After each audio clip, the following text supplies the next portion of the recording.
경북의 작은 시골 마을, 70이 넘은 박영감이 38도 폭염 속에서 논두렁에 쓰러졌습니다. 의식을 잃은 주인 곁에서 진돗개 백구가 한 행동은 마을 전체를 눈물바다로 만들었어요. 하지만 이 감동적인 구조 뒤에는 충격적인 진실이 숨어 있었습니다. 혈육보다 더 차가운 배신과 동물보다 못한 인간의 탐욕이 드러나면서 마을은 분노에 휩싸였거든요. 삼촌, 이미 계약금도 받았어요. 내일이면 모든 게 끝날 거예요. 과연 백구의 충성심이 인간의 욕망을 이길 수 있을까요? 사연 시작 전에 무료로 할 수 있는 구독과 좋아요 부탁드립니다. 댓글에 대박나자라는 단어를 적어보세요. 뜻밖의 좋은 소식이 오늘 당신을 찾아옵니다. 그럼 지금부터 여러분의 마음을 뭉클하게 만들 이 특별한 이야기를 들려드릴게요. 경상북도 깊은 산골에 자리 잡은 작은 마을, 옥천리에는 시간이 멈춘 듯한 평화로움이 흘러요.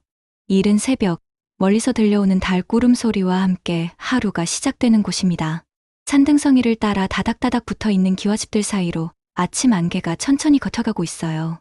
이 마을에서 가장 외진 곳, 논밭이 한눈에 내려다 보이는 언덕배기에 낡은 기와집 한 채가 서 있습니다. 대문 앞에는 오래된 감나무 한 그루가 서 있고 그 그늘 아래로 평상 하나가 놓여 있어요. 이 집의 주인은 올해 72인 박만수 영감입니다. 하지만 마을 사람들은 모두 그를 박영감이라고 부르죠. 박영감의 하루는 언제나 새벽 5시에 시작됩니다. 무릎과 허리가 쑤신다고 투덜거리면서도 어김없이 일어나는 그의 모습은 마치 시계추처럼 정확해요. 마당 한가운데 놓인 우물에서 차가운 물로 세수를 하고 나면 항상 그의 곁을 지키는 진돗개 한 마리가 꼬리를 흔들며 다가옵니다. 백구라고 불리는 이 개는 박영감이 5년 전 새끼일 때 데려온 녀석이에요. 당시 어미 개가 병으로 죽고 혼자 남겨진 새끼를 박영감이 거둬준 것이죠. 처음에는 젖도 제대로 먹지 못해 죽을 뻔했지만 박영감이 밤낮 없이 돌봐주면서 건강하게 자라났습니다. 아니야. 내가 이 녀석을 키운 게 아니라 이 녀석이 나를 키운 거야. 박영감은 늘 이렇게 말하곤 했어요. 실제로 아내를 잃고 혼자가 된 후 백구가 없었다면 얼마나 외로웠을지 모르거든요. 아내 순례가 세상을 떠난 지도 벌써 10년이 넘었습니다. 폐암이었어요. 병원비 때문에 논 한마지기를 팔기도 했지만 결국 사랑하는 아내를 떠나보내야 했죠. 그 이후로 박영감은 더욱 말수가 적어졌어요. 마을 사람들과도 거리를 두게 되었고 혼자만의 시간을 보내는 일이 많아졌습니다. 하지만 백구만큼은 달랐어요. 백구는 박영감의 모든 일상을 함께 했거든요. 논에 나갈 때도, 장을 보러 읍내에 갈 때도, 심지어 낮잠을 잘 때도 곁을 지켰습니다. 박영감이 소유한 땅은 논 2마지기와 밭 1마지기였어요. 마을에서는 그리 큰 규모는 아니지만 그에게는 평생의 삶터였죠. 특히 집 앞에 있는 큰 논은 아내와 함께 신혼 때부터 손수 개간한 땅이라 더욱 애착이 깊었습니다.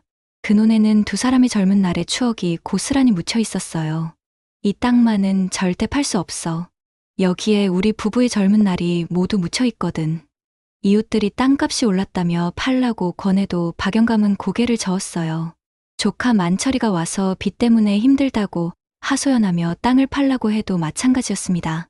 그에게 땅은 단순한 재산이 아니라 삶 자체였거든요. 7월에 접어들면서 날씨는 유난히 더워지기 시작했어요. 낮 기온이 35도를 웃돌았습니다. 마을 사람들은 하나둘 에어컨을 틀고 집 안에만 있으려 했지만 박영감은 달랐어요. 농사 짓는 사람이 더위를 피하면 누가 곡식을 돌보겠어. 벼가 가장 중요한 시기인데 매일 아침 7시면 어김없이 논으로 향했습니다. 백구도 따라 나섰죠. 하지만 올해 여름은 정말 견디기 힘들 정도로 뜨거웠어요. 오후가 되면 땅이 달궈진 쇠처럼 뜨거워졌고 논두렁을 걷는 것만으로도 숨이 찼습니다. 마을 사람들은 걱정스러운 시선을 보냈어요. 이웃집 김순자 아주머니는 박영감을 붙잡고 말했죠. 영감님, 이런 날씨에 논에 나가시면 안 됩니다. 젊은 사람도 쓰러지는 날씨인데 혹시라도 무슨 일이라도 생기면 어떡해요. 하지만 박영감은 씩씩하게 웃으며 대답했어요. 걱정 마시오. 나는 평생 이런 더위와 싸워왔소. 게다가 백구도 있으니 괜찮아요. 이 녀석이 나보다 더 똑똑하거든. 실제로 백구는 박영감의 든든한 동반자였어요. 더위에 지친 박영감을 위해 그늘을 찾아주기도 하고 물통을 물어다 주기도 했습니다. 정말 영리한 개였죠. 때로는 박영감이 무리하려 할 때 앞을 막아서며 쉬라고 하는 것 같기도 했어요. 그런데 마을 사람들이 모르는 사실이 있었습니다. 박영감의 건강이 예전 같지 않다는 것이었어요. 요즘 들어 가슴이 답답하고 숨이 차는 일이 잦아졌거든요. 특히 더운 날씨에는 어지럼증도 있었습니다. 하지만 병원에 갈 생각은 하지 않았어요. 돈도 아까웠지만 무엇보다 혼자 남은 백구를 두고 갈 수가 없었습니다. 이 땅이 내 마지막 벗이고 백구가 내 마지막 가족이야. 박영감은 저녁마다 백구를 쓰다듬으며 이렇게 중얼거렸어요. 그의 거친 손은 백구의 하얀 털을 어루만지고 백구는 그런 박영감을 바라보며 꼬리를 살랑살랑 흔들었습니다. 두 존재는 서로에게 세상이 전부였어요. 마을의 평온한 일상 속에서 아무도 예상하지 못한 위험이 서서히 다가오고 있다는 것을 아무도 알지 못했습니다. 7월 중순 기상청에서는 폭염경보를 발령했습니다. 연일 38도를 웃도는 살인적인 더위가 계속되었어요. 아스팔트는 계란 후라이를 할 수 있을 정도로 뜨거워졌고 마을의 개들마저 혀를 내밀고 그늘만 찾아다녔습니다. 이런 날씨에도 박영감은 변함없이 논으로 향했어요. 새벽 6시. 아직 해가 완전히 뜨기 전에 집을 나섰습니다. 백구도 따라 나섰지만 평소보다 걸음이 무거워 보였어요. 개조차 이 더위에는 지치는 모양이었습니다. 오늘은 정말 심하네. 하지만 벼이삭이 나오는 시기인데 물 관리를 제대로 안 하면 큰일이야. 박영감은 혼잣말을 하며 논둑을 따라 걸었어요. 그의 얼굴에는 벌써 땀방울이 송골송골 맺혀 있었습니다. 백구는 주인의 뒤를 따르면서도 계속 걱정스러운 표정으로 박영감을 올려다봤어요. 논에 도착하자 박영감은 물골을 점검하기 시작했습니다. 가뭄 때문에 물이 부족한 상황에서 물 관리는 정말 중요했거든요. 하나하나 살펴보며 막힌 곳은 뚫고 새는 곳은 막았어요. 하지만 시간이 지날수록 더위는 점점 심해졌습니다. 오전 9시가 되자 기온은 이미 35도를 넘어섰어요. 햇볕이 따가워서 피부가 따끔거릴 정도였습니다. 백구는 논두렁 그늘에 누워 헥헥거리고 있었고 박영감도 땀을 뻘뻘 흘리고 있었어요. 그런데 이상한 일이 벌어졌습니다. 평소 같으면 오전 작업을 마치고 집으로 돌아갔을 박영감이 계속 논에 머물러 있었어요. 벼 상태가 영 마음에 들지 않았거든요. 일부 벼에서 잎이 누렇게 변하는 증상이 보였습니다. 이거 물 부족 때문인가? 아니면 병인가? 확인해봐야겠어. 박영감은 걱정스러운 마음에 논 이곳저곳을 돌아다니며 벼 상태를 점검했어요. 백구도 주인을 따라다녔지만 점점 지친 기색이 역력했습니다. 그늘을 찾아 자꾸 멈춰 서곤 했거든요. 오전 11시, 기온은 37도까지 올랐어요. 마을 사람들은 모두 집 안에 틀어박혔습니다. 에어컨이 없는 집에서도 선풍기라도 틀고 있었죠. 하지만 논 한가운데에는 박영감과 백구뿐이었어요. 박영감은 이마에 땀을 손등으로 닦으며 일을 계속했습니다. 하지만 점점 숨이 차기 시작했어요. 가슴도 답답하고 어지럼증도 느껴졌습니다. 그러나 완고한 성격의 박영감은 쉽게 포기하지 않았어요. 조금만 더. 이 부분만 확인하고 들어가자. 백구는 주인의 상태가 이상하다는 것을 직감적으로 알았어요. 평소보다 자주 멈춰서고 숨도 거칠게 쉬고 있었거든요. 백구는 박영감 앞을 막아서며 집으로 돌아가자는 듯이 끙끙거렸습니다. 괜찮다. 괜찮아. 조금만 더 하면 돼. 하지만 박영감의 목소리에는 평소의 힘이 없었어요. 얼굴도 창백해졌고 걸음걸이도 비틀거리기 시작했습니다. 그래도 그는 멈추지 않았어요. 물고 하나를 더 점검하려고 논둑을 따라 걸어갔습니다. 정오가 되자 기온은 마침내 38도를 넘어섰어요. 하늘에는 구름 한 점 없이 태양이 자결하고 있었습니다. 논물조차 뜨거워져서 김이 올라올 정도였어요. 그때였습니다. 박영감이 갑자기 가슴을 움켜쥐며 비틀거렸어요. 숨이 가빠지고 어지럼증이 심해졌습니다. 하지만 그는 여전히 버티려 했어요. 이것도 못 참으면 농부가 아니지. 그러나 몸은 정직했습니다. 박영감의 다리에 힘이 빠지기 시작했어요. 백구는 주인의 이상 증세를 감지하고 계속 짖으며 경고했지만 박영감은 듣지 않았습니다. 마침내 운명의 순간이 왔어요. 오후 10시 30분, 기온이 39도까지 치솟았을 때였습니다. 박영감이 물골을 점검하려고 몸을 숙이는 순간 갑자기 가슴에 극심한 통증이 밀려왔어요. 박영감은 가슴을 움켜쥐며 그대로 주저앉았습니다. 숨이 턱턱 막히고 눈앞이 흐려졌어요. 그리고 얼마 지나지 않아 의식을 잃고 논둑에 쓰러졌습니다. 백구는 즉시 주인에게 달려갔어요. 코로 박영감의 얼굴을 건드려보고 앞발로 몸을 건드려봤지만 반응이 없었습니다. 박영감의 얼굴은 창백했고 숨소리도 약했어요. 멍멍, 멍멍. 백구는 있는 힘을 다해 짖기 시작했습니다. 하지만 사방에는 아무도 없었어요. 마을 사람들은 모두 집 안에 있었고 이 무더위에 논에 나올 사람은 없었거든요. 백구는 잠시 망설이다가 결단을 내렸어요. 주인 곁을 떠나 마을로 달려가기 시작했습니다. 뜨거운 논둑을 박차고 전력 질주했어요. 발바닥이 뜨거워 아팠지만 주인을 구해야 한다는 생각뿐이었습니다. 하지만 백구가 마을에 도착해 지져봐도 아무도 나오지 않았어요. 모두들 더위 때문에 문을 꼭꼭 닫고 있었거든요. 백구는 절망적이었지만 포기하지 않았습니다. 무언가 다른 방법을 찾아야 했어요. 그때 백구의 눈에 마을 우물가에 놓인 물병 하나가 보였습니다. 순간 백구는 번뜩 깨달았어요. 물이 필요하다는 것을 말이에요. 백구는 마을 우물가에 놓인 플라스틱 물병을 보자마자 입으로 물었어요. 물병은 생각보다 무거웠지만 백구는 포기하지 않았습니다. 이빨로 꽉 물고 우물가로 다가갔어요. 우물물을 받으려 했지만 쉽지 않았습니다.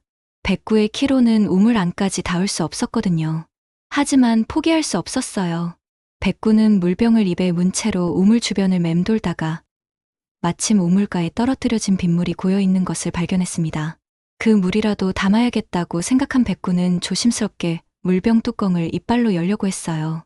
몇 번의 시도 끝에 뚜껑이 열렸고 백구는 고인 빗물에 물병을 담갔습니다. 물이 반쯤 찬 물병을 다시 입에 물고 백구는 논으로 향해 달리기 시작했어요.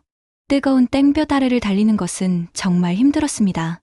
발바닥은 뜨거운 땅에 댈 것 같았고 입에 문 물병 때문에 숨쉬기도 어려웠어요. 하지만 백구는 멈추지 않았습니다. 주인이 기다리고 있었거든요. 논에 도착한 백구는 여전히 의식을 잃고 누워있는 박영감을 발견했어요. 상황이 더 악화된 것 같았습니다. 박영감의 얼굴은 더욱 창백해졌고 입술도 바짝 말라 있었어요. 백구는 물병을 박영감 곁에 놓고 조심스럽게 물을 흘려보내기 시작했습니다. 먼저 박영감의 입 주변에 물을 떨어뜨렸어요. 그리고 앞발로 박영감의 뺨을 톡톡 건드리며 깨우려 했습니다. 그러나 박영감은 깨어나지 않았어요. 백구는 더 절망적이 되었지만 포기하지 않았습니다. 이번에는 박영감의 이마와 목 부분에 물을 흘려보냈어요. 뜨거운 햇볕에 달궈진 박영감의 몸을 식히려는 본능적인 행동이었습니다. 바로 그때였어요. 마을 어귀에서 놀고 있던 아이들이 백구의 모습을 발견했습니다. 평소 같으면 마을 안에서만 보던 백구가 물병을 물고 논젤무로 달려가는 모습이 이상했거든요. 저기 백구 아니야? 왜 물병을 물고 있지? 호기심 많은 아이들은 백구를 따라가기로 했어요. 더위에도 불구하고 3명의 아이가 백구 뒤를 따랐습니다. 초등학생인 민수, 영희, 그리고 유치원생인 철수였어요.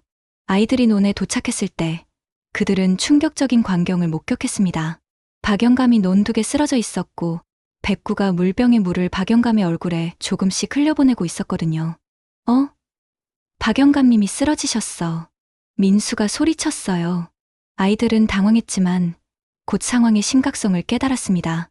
영희가 재빨리 말했어요. 빨리 어른들 불러와야 해. 민수야, 너는 마을회관으로 뛰어가. 나는 우리 엄마 부를게. 아이들은 각자 다른 방향으로 뛰어갔어요.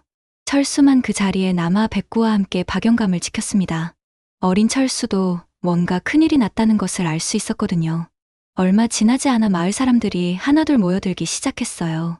제일 먼저 온 것은 영희의 엄마인 김순자 아주머니였습니다. 상황을 보자마자 그녀는 큰 소리로 외쳤어요.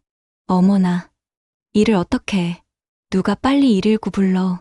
고지어 마을 이장님과 다른 어른들도 도착했습니다.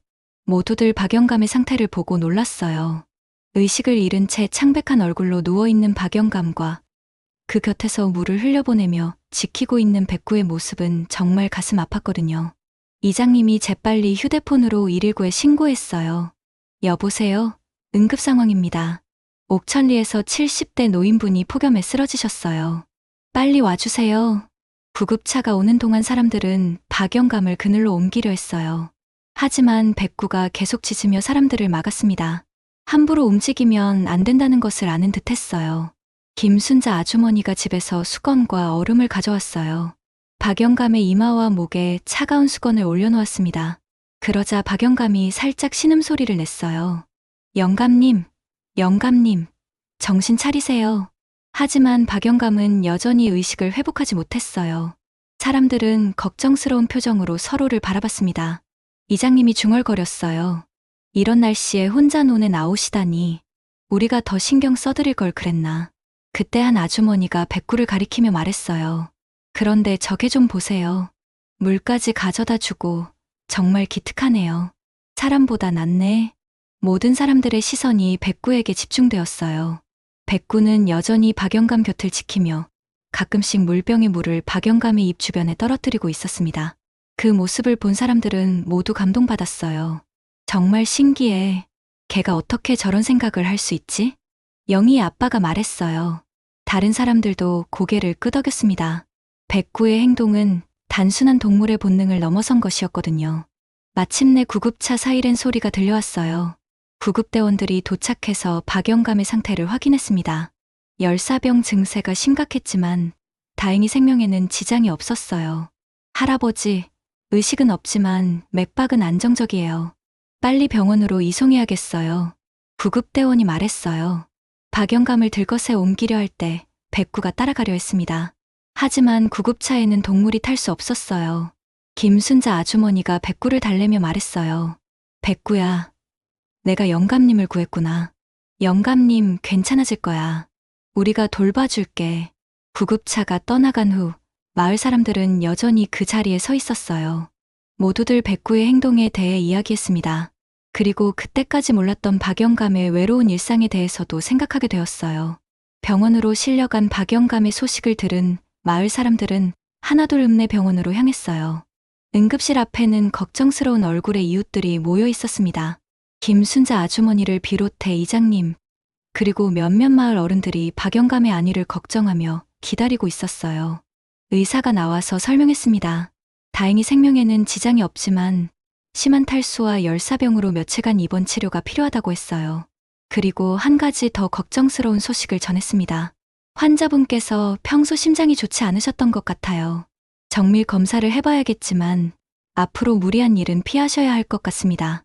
마을 사람들은 안도의 한숨을 쉬면서도 걱정이 앞섰어요. 박영감에게 농사일은 삶의 전부나 다름없었거든요. 그런데 그때 병원 로비에 예상치 못한 인물이 나타났습니다. 박영감의 조카인 만철이었어요. 서울에서 사업을 한다는 만철은 평소 박영감과는 거의 연락을 하지 않았는데 어떻게 소식을 들었는지 급하게 내려온 모양이었습니다. 삼촌 어떠세요? 많이 위험하세요? 만철의 목소리에는 걱정이 묻어났지만 마을 사람들은 왠지 모를 불편함을 느꼈어요. 특히 이장님은 만철을 좋지 않은 시선으로 바라봤습니다. 몇 년 전부터 만철이 박영감에게 땅을 팔라고 계속 압박해왔다는 것을 알고 있었거든요. 다행히 생명에는 지장이 없다고 하니까 안심하세요. 김순자 아주머니가 대답했지만 만철의 반응은 예상과 달랐어요. 안도하는 기색보다는 오히려 복잡한 표정을 지었습니다. 그런데 삼촌이 이런 상태가 되시면 혼자 농사일 하기 어려우시잖아요. 이참에 땅을 정리하시는 게 어떨까요? 만철의 말에 마을 사람들은 당황했어요. 박영감이 의식도 회복하지 못한 상황에서 벌써 땅 이야기를 꺼내다니. 이장님이 불쾌한 표정으로 말했어요. 지금이 그런 이야기할 때인가요? 영감님 의식부터 회복하시고 나서 생각해봐야죠. 하지만 만철은 물러서지 않았어요. 오히려 더욱 적극적으로 나섰습니다. 아니에요. 이장님도 아시잖아요. 삼촌 혼자 그 넓은 땅 관리하기 힘드시다고. 게다가 건강까지 이런 상태가 되셨는데 빨리 결정하는 게 삼촌을 위해서도 좋은 거 아닌가요? 만철의 말을 듣고 있던 김순자 아주머니가 의심스러운 눈빛으로 물었어요. 그런데 혹시 땅 살 사람이라도 정해져 있나요? 이렇게 급하게 이야기하시는 걸 보니까요. 만철은 잠시 당황하는 기색을 보였지만 곧 태연하게 대답했어요. 사실 서울에 부동산 개발하는 분들이 계세요. 이 지역이 개발 예정지라서 땅값이 많이 오를 거라고 하더라고요. 지금 팔면 삼촌한테도 좋은 조건으로 해드릴 수 있어요. 이 말을 들은 마을 사람들은 더욱 의아해했어요. 옥천리 같은 산골 마을이 개발 예정지라니 들어본 적이 없었거든요. 이장님이 따져 물었습니다. 무슨 개발 예정지요? 우리 마을에 그런 계획이 있다는 소리는 처음 듣는데요. 만철은 말을 얼버무리며 대답했어요. 아, 그게 아직 공식 발표는 안 됐지만 내부 정보로는 그렇다고 하더라고요. 어쨌든 삼촌을 위해서 생각해보자는 거예요. 바로 그때 간병실에서 간호사가 나왔어요. 박영감이 의식을 회복했다는 소식이었습니다. 마을 사람들은 모두 안도했지만 만철의 표정은 복잡해 보였어요. 박영감의 병실에 들어간 사람들은 깜짝 놀랐어요. 박영감이 침대에 누운 채로 힘없이 웃고 있었거든요.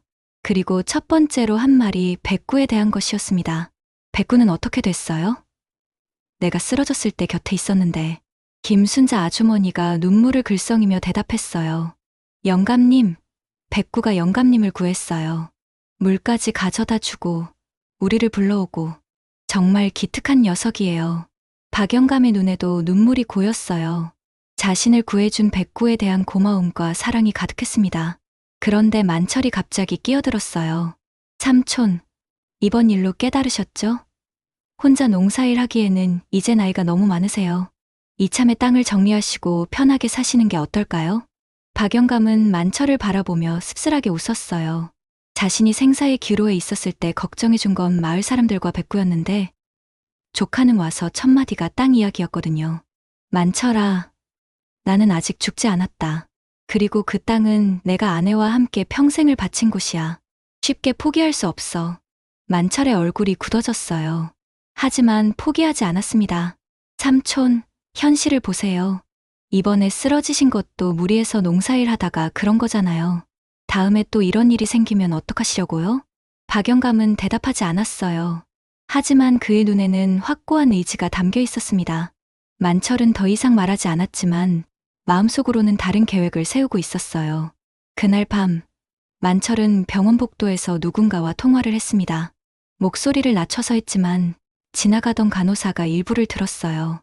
네, 삼촌이 고집 부리고 계세요. 하지만 걱정하지 마세요. 제가 준비한 게 있거든요. 다음 주면 모든 게 정리될 거예요. 간호사는 이상하다고 생각했지만 그냥 지나쳤어요. 하지만 만철의 계획은 이미 진행되고 있었습니다. 박영감이 병원에 입원한 지 사흘째 되는 날, 마을에는 불길한 소문이 돌기 시작했어요. 만철이 읍내 부동산 중개업소를 드나들고 있다는 것이었습니다. 마을 슈퍼를 운영하는 정씨 아저씨가 읍내에 갔다가 목격하고 와서 이장님에게 알렸거든요. 이장님, 이상한 일이에요. 만철이가 부동산 사무소에서 뭔가 서류를 들고 나오더라고요. 그리고 누군가와 통화하면서 다음 주면 모든 게 끝난다고 하더군요. 이장님은 심상치 않다고 느꼈어요. 박영감이 의식불명 상태일 때부터 땅 이야기만 하던 만철의 모습이 떠올랐거든요. 뭔가 음모가 있는 것 같았습니다. 한편 마을에서는 백구가 박영감을 그리워하고 있었어요. 주인이 없는 집 앞에서 하루 종일 기다리고 있었거든요. 김순자 아주머니가 밥을 가져다 줘도 제대로 먹지 않았습니다. 백구야, 영감님 곧 돌아오실 거야. 조금만 기다려. 하지만 백구는 계속 슬픈 표정으로 대문 앞에 앉아 있었어요. 가끔씩 주인이 쓰러졌던 논 쪽을 바라보며 낑낑거리기도 했습니다. 그런데 나흘째 되는 날, 충격적인 일이 벌어졌어요. 만철이 갑자기 마을에 나타나서 박영감의 집 열쇠를 요구한 것이었습니다. 이장님에게 당당하게 말했어요. 삼촌이 저에게 집 관리를 부탁하셨어요. 중요한 서류들도 있고 정리할 것들이 많거든요. 이장님은 의심스러웠지만 조카가 집을 관리한다는 것이 이상할 건 없었어요. 하지만 백구의 반응은 달랐습니다. 만철이 집에 들어가려 하자 격렬하게 짖으며 막아섰거든요. 이 개가 왜 이러지? 나를 못 알아보나? 만철은 짜증스러워했지만 백구는 계속 집 앞을 지켰어요. 마치 주인 없는 집에 다른 사람이 들어가는 것을 막으려는 듯했습니다. 결국 만철은 이장님에게 도움을 요청했어요. 이장님, 이게 좀 어떻게 해주세요.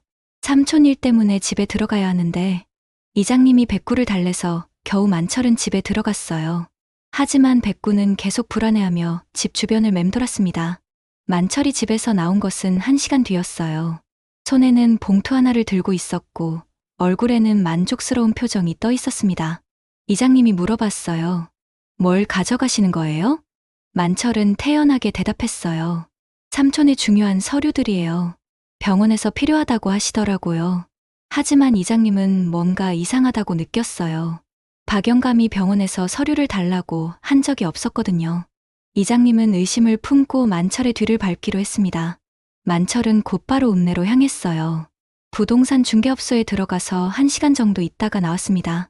그리고 놀랍게도 은행으로 갔어요. 이장님은 더욱 의심스러워졌습니다. 이장님이 은행 직원과 아는 사이였던 것이 다행이었어요.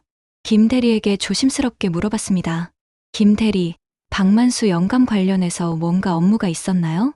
김 대리는 당황하며 대답했어요. 아, 그게 조카분이 와서 토지 담보 대출 상담을 받아가셨어요. 영감님이 급하게 돈이 필요하다고 하시면서요. 이장님은 충격을 받았어요. 박영감이 절대 팔지 않겠다던 땅을 담보로 대출을 받는다니 뭔가 잘못되었다는 확신이 들었습니다. 혹시 영감님이 직접 오셨나요? 아니요. 조카분이 데리러 오셨는데 위임장을 가져오셨더라고요. 이장님은 더 이상 참을 수 없었어요. 곧바로 병원으로 향했습니다. 박영감에게 직접 확인해 봐야겠다고 생각했거든요. 병원에 도착한 이장님은 박영감에게 조심스럽게 물어봤어요. 영감님, 혹시 만철이에게 땅 관련 일을 맡기셨나요? 박영감은 고개를 저었어요. 무슨 소리요? 나는 그런 일 맡긴 적 없어요. 왜 그런 말씀을 하시는 거요? 이장님이 은행에서 들은 이야기를 전하자 박영감의 얼굴이 창백해졌어요. 그럴 리가 없어요. 내가 언제 위임장을 써줬다고. 게다가 나는 그 땅 절대 팔지 않는다고 했잖아요. 바로 그때 만철이 병실에 들어왔어요. 손에는 서류 뭉치를 들고 있었고 얼굴에는 알 수 없는 미소가 떠 있었습니다. 삼촌, 안녕하세요. 오늘 컨디션이 어떠세요? 박영감이 분노한 목소리로 말했어요. 만철아, 내가 내 이름으로 위임장을 만들었다는 게 사실이냐? 만철은 잠시 당황했지만 곧 태어난 척했어요. 무슨 말씀이세요? 저는 삼촌을 위해서 한 일뿐인데요. 이장님이 끼어들었어요. 위임장이 가짜라는 뜻이에요. 영감님은 그런 거 써준 적 없다고 하시는데요. 만철의 얼굴이 굳어졌어요. 더 이상 숨길 수 없다는 것을 깨달은 듯 했습니다. 그러자 만철은 갑자기 태도를 바꿨어요. 좋아요. 사실대로 말할게요. 삼촌은 현실을 모르세요. 그 땅 지금 안 팔면 나중에 후회하게 될 거예요. 박영감은 믿을 수 없다는 표정으로 조카를 바라봤어요. 내가 정말 내 도장을 위조했단 말이냐? 만철은 이제 완전히 본색을 드러냈어요. 삼촌의 미래를 위해서 한 일이에요. 삼촌 혼자 그 땅 관리할 수도 없고 어차피 저에게 상속될 거 아니에요. 미리 정리하는 게 모두에게 좋은 거잖아요. 박영감은 충격의 말을 잃었어요. 평생 믿고 지냈던 조카가 자신의 등 뒤에서 이런 일을 꾸미고 있었다니. 그리고 가장 소중한 땅을 빼앗으려 했다니. 이장님이 분노한 목소리로 말했어요. 이건 명백한 사기죠. 당장 경찰에 신고해야겠어요. 만철은 당황했지만 여전히 강경했어요. 신고하세요. 하지만 이미 계약은 진행되고 있어요. 내일이면 모든 게 끝날 거예요. 만철의 폭탄 선언에 병실은 순간 정적에 휩싸였어요. 박영감은 충격으로 말을 잃었고 이장님은 분노로 주먹을 떨고 있었습니다. 만철이 계속해서 말했어요. 삼촌, 이미 계약금도 받았어요. 서울 건설회사에서 이 지역 전체를 개발할 계획이거든요. 삼촌 땅만 팔면 저도 중개 수수료로 상당한 돈을 받을 수 있고요. 박영감은 떨리는 목소리로 물었어요. 얼마나 받기로 했느냐? 만철은 서슴없이 대답했어요. 10억이에요. 삼촌, 평생 농사지어서 못 번 돈을 한 번에 받을 수 있다고요. 이런 기회가 언제 또 올까요? 하지만 박영감에게 그 돈은 아무 의미가 없었어요. 돈보다 소중한 것이 그 땅에 담겨 있었거든요. 너는 아직도 모르는구나. 그 땅이 나에게 어떤 의미인지. 그곳에는 내 숙모와의 추억이, 우리 부부의 평생이 묻혀 있어. 만철은 냉소적으로 웃었어요. 추억으로 밥 먹고 살 수는 없잖아요. 현실적으로 생각하세요. 삼촌 나이에 언제까지 농사일 하시려고요? 이장님이 더 이상 참지 못하고 개입했어요. 지금 당장 그 계약 취소해요. 위조 서류로 한 계약은 무효예요. 만철은 여유롭게 대답했어요. 취소요? 이미 계약금 받았는데 어떻게 취소해요? 위약금만 몇천만 원인데. 그때 박영감이 침대에서 일어나려 했어요. 너무 흥분한 나머지 어지럼증이 왔지만 참을 수 없었거든요. 만철아, 당장 그 계약 취소해. 내가 살아있는 한 그 땅은 절대 팔지 않을 거야. 하지만 만철은 오히려 더 당당해졌어요. 삼촌, 솔직히 말씀드릴게요. 삼촌이 쓰러지신 후에 제가 조사해봤는데 삼촌 건강 상태가 생각보다 심각하더라고요. 심장도 안 좋고 혈압도 높고 언제 또 쓰러질지 모르는 상황이에요. 박영감의 얼굴이 더욱 창백해졌어요. 만철의 말이 계속되었습니다. 만약 삼촌에게 무슨 일이 생기면 어쨌든 저에게 상속되잖아요. 그럼 제가 팔든 안 팔든 제 맘이고 지금 파는 게 삼촌한테도 좋은 거예요. 이장님은 만철의 말에 소름이 돋았어요. 마치 박영감의 죽음을 기다리는 것 같았거든요. 이 사람아, 지금 무슨 말을 하는 거요? 영감님 앞에서 그런 소리를 어떻게 해요? 만철은 태연했어요. 현실이잖아요. 그리고 사실 이번에 삼촌이 쓰러진 것도 다행이었어요. 덕분에 위임장 만들기가 쉬워졌거든요. 박영감은 가슴이 찢어지는 것 같았어요. 자신이 의식을 잃었을 때 조카가 한 일이 이런 것이었다니. 너는 정말 내 조카가 맞느냐? 어떻게 이런 일을 할 수 있어? 만철은 더 이상 숨기지 않았어요. 삼촌, 저는 현실주의자예요. 감정에 휘둘리지 않고요. 그 땅 계속 붙들고 있어봤자 나중에는 상속세만 엄청날 거예요. 지금 파는 게 최선이에요. 바로 그때 박영감의 휴대폰이 울렸어요. 김순자 아주머니에게서 온 전화였습니다. 이장님이 대신 받았어요. 네, 이장입니다. 네? 백구가 어떡해요? 전화를 받던 이장님의 표정이 심각해졌어요. 김순자 아주머니가 급하게 말하고 있었거든요. 이장님, 큰일 났어요. 백구가 계속 영감님 집 앞에서 짖고 있어요. 뭔가 이상한 사람들이 와서 집 주변을 돌아다니고 있다고. 그리고 백구가 그들을 못 들어오게 막고 있어요. 이장님은 만철을 의심스럽게 바라봤어요. 혹시 누구 보냈어요? 만철은 잠시 당황했지만 곧 인정했어요. 아, 그거요? 건설회사 사람들이 현장 조사하러 온 거예요. 계약하기 전에 미리 확인해 보려고요. 박영감이 분노로 떨었어요. 계약도 안 끝났는데 벌써 현장 조사를 해? 너는 정말 도둑놈이구나. 만철은 이제 완전히 본색을 드러냈어요. 도둑놈이라뇨? 저는 정당한 절차를 밟고 있어요. 위임장도 있고 인감도 있고 법적으로 문제 없어요. 이장님이 소리쳤어요. 위조 서류가 무슨 정당한 절차요. 그때 또 다른 전화가 왔어요. 이번에는 마을의 다른 주민에게서였습니다. 이장님이 받자 더욱 놀라운 소식이 들려왔어요. 이장님, 방금 경찰서에서 연락 왔어요. 영감님 땅 관련해서 신고가 들어왔다고. 백구 때문에 현장 조사하러 온 사람들이 일을 못하겠다고 신고했다나 봐요. 박영감은 백구가 자신의 땅을 지키고 있다는 사실에 감동받았어요. 사람은 배신했지만 걔는 끝까지 충성하고 있었거든요. 백구야, 고맙다. 너만이 진짜 내 가족이구나. 만철은 짜증을 냈어요. 그 개 때문에 일이 복잡해지네요. 어쨌든 내일까지는 모든 절차가 끝날 거예요. 삼촌이 반대하셔도 법적으로는 문제 없으니까요. 이장님이 만철을 노려봤어요. 법적으로 문제 없다고요? 위조 서류로 계약한 게 문제 없다고요? 당장 경찰에 신고할 거예요. 만철은 웃으며 말했어요. 신고하세요. 하지만 증명할 수 있어요? 삼촌이 의식 잃으셨을 때 저에게 위임했다고 하면 그만이에요. 병원 기록에도 삼촌이 의식불명이었던 시간이 있잖아요. 박영감은 절망감에 빠졌어요. 만철이 치밀하게 계획한 일이었구나 하는 생각이 들었거든요. 하지만 포기할 수는 없었어요. 만철아, 마지막으로 부탁한다. 제발 그 계약 취소해다오. 그 땅은 정말 내게 전부야. 하지만 만철은 냉정했어요. 죄송해요, 삼촌. 이미 돌이킬 수 없어요. 내일이면 모든 게 끝날 거예요. 만철이 병실을 나가자 박영감은 이장님의 손을 꽉 잡았어요. 이장님, 백구만은 지켜주세요. 내가 죽어도 백구만은 보살펴주세요.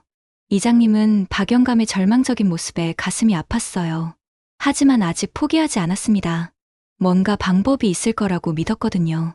그날 밤, 이장님은 잠을 이룰 수 없었어요. 박영감의 절망적인 표정이 계속 떠올랐거든요. 새벽 5시, 이장님은 결심을 하고 일어났습니다. 뭔가 해볼 수 있는 일이 있을 거라고 생각했어요. 먼저 마을로 향했습니다. 박영감의 집 앞에는 여전히 백구가 앉아 있었어요. 밤새 한 자리를 지킨 모양이었습니다. 백구는 이장님을 보자 꼬리를 살짝 흔들었지만 여전히 슬픈 표정이었어요. 백구야, 영감님 걱정되지? 나도 그래. 이장님이 백구를 쓰다듬자 백구는 마치 뭔가 말하고 싶다는 듯이 끙끙거렸습니다. 그때 이장님은 문득 생각이 났어요. 만철이 어제 집에서 가져간 서류들 말이에요. 혹시 만철이가 놓친 게 있을까? 이장님은 집 안을 둘러봤어요.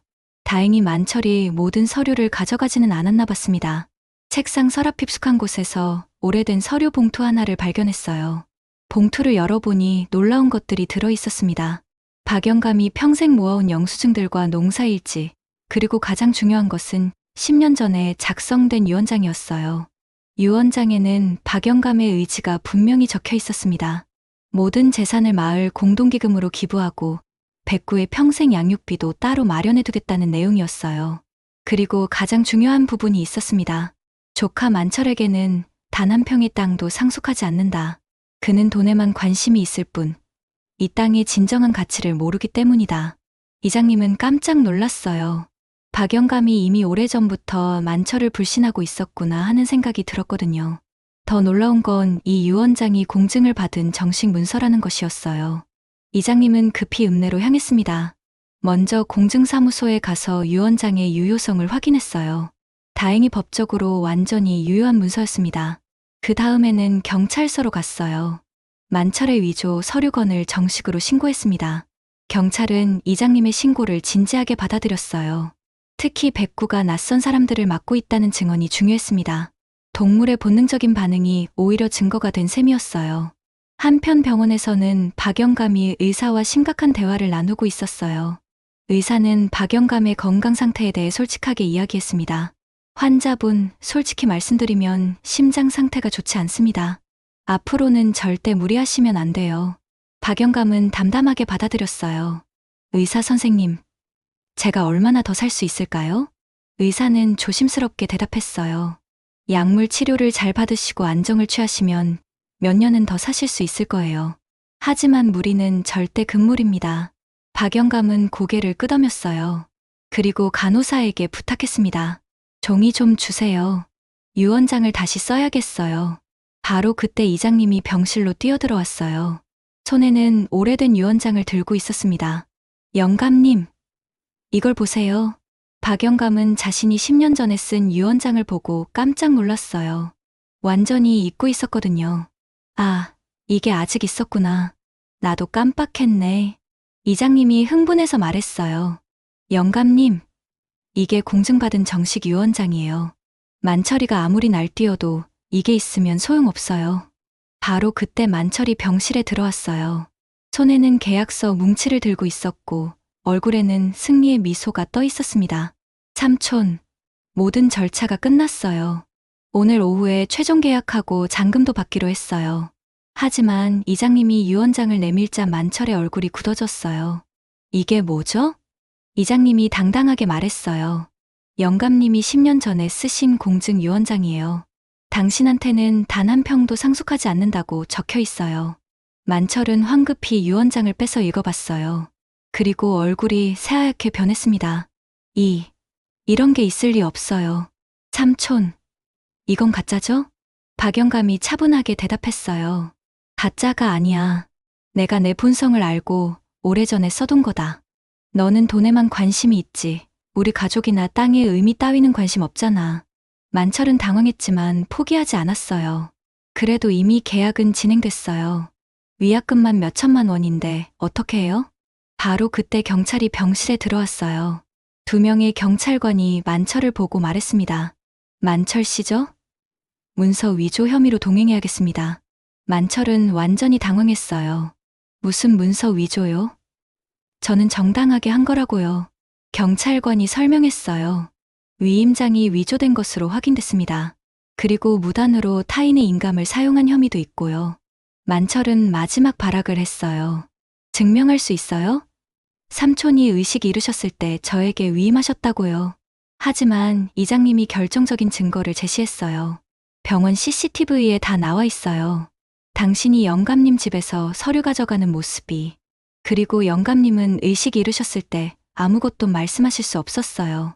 만철의 얼굴에서 모든 색깔이 사라졌어요. 더 이상 변명할 여지가 없었거든요. 경찰이 만철에게 수갑을 채우며 말했어요. 묵비권을 행사할 권리가 있습니다. 변호사 선임권도 있고요. 만철이 끌려나가면서 마지막으로 소리쳤어요. 삼촌, 후회하게 될 거예요. 그 땅 붙들고 있으면 나중에 상속세로 다 날아갈 거라고요. 박영감은 조용히 대답했어요. 그래도 내게 주지는 않을 거다. 너는 이미 내 조카가 아니야. 병실에 정적이 흘렀어요. 박영감은 창밖을 바라보며 백구를 그리워했습니다. 이 모든 위기 속에서도 백구만은 끝까지 자신을 지켜주고 있었거든요. 만철이 경찰에 끌려간 후 병원에는 평온이 찾아왔어요. 박영감은 창밖을 바라보며 깊은 생각에 잠겼습니다. 이번 일로 깨달은 것이 많았거든요. 진정한 가족이 누구인지, 그리고 자신에게 정말 소중한 것이 무엇인지 말이에요. 며칠 후 박영감은 퇴원할 수 있게 되었어요. 이장님과 김순자 아주머니가 함께 마을로 돌아갔습니다. 집에 도착하자마자 백구가 달려왔어요. 주인을 보자 너무 기뻐서 꼬리를 흔들다가 넘어질 뻔했습니다. 백구야, 나 때문에 고생 많았지? 박영감이 백구를 꼭 껴안자 백구는 주인의 얼굴을 핥으며 기뻐했어요. 마을 사람들도 모두 모여들어 박영감의 무사귀환을 축하했습니다. 영감님, 정말 다행이에요. 백구가 얼마나 기다렸는지 몰라요. 김순자 아주머니가 말했어요. 실제로 백구는 박영감이 없는 동안 제대로 밥도 먹지 않고 계속 기다렸거든요. 그날 저녁 박영감은 이장님과 함께 심각한 대화를 나눴어요. 유언장에 대한 이야기였습니다. 이장님, 나는 이번 일로 결심을 굳혔어요. 내 땅은 마을 사람들과 함께 나누고 싶어요. 박영감은 새로운 유언장을 작성하기로 했어요. 10년 전의 유언장보다 더 구체적이고 의미 있는 내용으로 말이에요. 내 논 두마지기는 마을 공동농장으로 만들어주세요. 젊은 사람들이 농사를 배울 수 있도록요. 그리고 그 수익은 모두 마을 장학금으로 써주세요. 이장님은 박영감의 뜻에 감동받았어요. 영감님, 정말 훌륭한 결정이세요. 마을 아이들이 도시로만 떠나지 않고 고향에서도 꿈을 키울 수 있겠어요. 박영감이 계속 말했어요. 그리고 백구를 위한 기금도 따로 만들어주세요. 백구가 평생 편안하게 살 수 있도록요. 그리고 혹시 나중에 마을에 유기동물이 생기면 도와줄 수 있도록요. 가장 중요한 부분은 다음이었어요. 내가 세상을 떠나면 집과 마당은 백구가 평생 살 수 있는 공간으로 만들어주세요. 그리고 마을 사람들이 돌아가며 백구를 돌봐주세요. 일주일 후 마을에서는 특별한 마을 회의가 열렸어요. 박영감의 결정을 마을 사람들에게 알리는 자리였습니다. 마을회관에는 남녀노소 할 것 없이 모든 사람들이 모였어요. 박영감이 일어나서 말했어요. 마을 여러분, 제가 이번에 큰 깨달음을 얻었습니다. 혼자서 땅을 지키려고 애쓰는 것보다 여러분과 함께 나누는 것이 더 의미 있다는 걸 알았어요. 마을 사람들은 박영감의 말에 귀를 기울였어요. 저희 땅은 모두 마을 공동재산으로 기부하겠습니다. 그 대신 여러분께 부탁이 있어요. 백구를 가족처럼 돌봐주세요. 박영감의 발표에 마을 사람들은 감동받았어요. 특히 아이들을 둔 부모들은 눈물을 글썽였습니다. 장학금 때문에 아이들이 더 좋은 교육을 받을 수 있게 되었거든요. 김순자 아주머니가 일어서서 말했어요. 영감님, 저희가 백구를 가족처럼 돌보겠어요. 백구는 이제 우리 마을의 보물이에요. 이장님도 박영감의 결정을 공식적으로 지지한다고 발표했어요.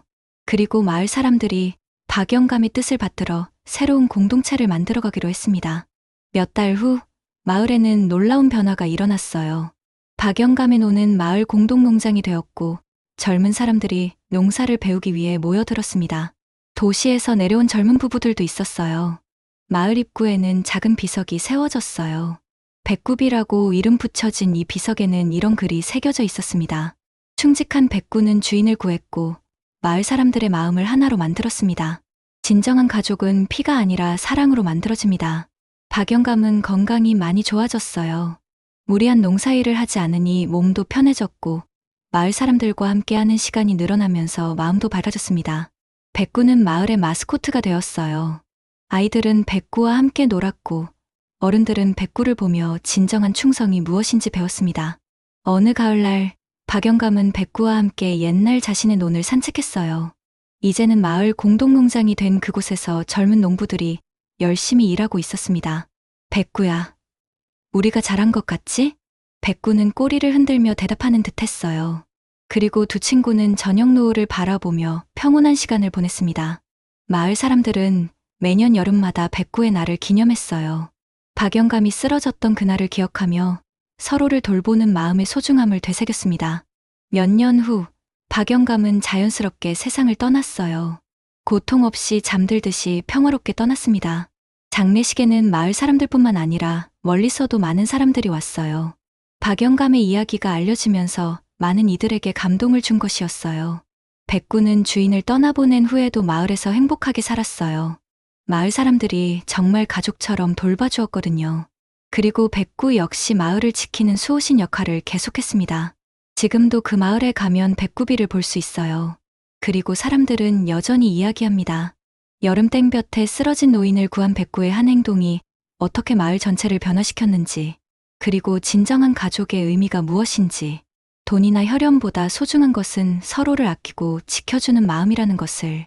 그날 백구가 흘린 물방울은 마을 사람들의 마음에 영원히 기억되어 따뜻한 눈물이 되어 계속 흐르고 있습니다.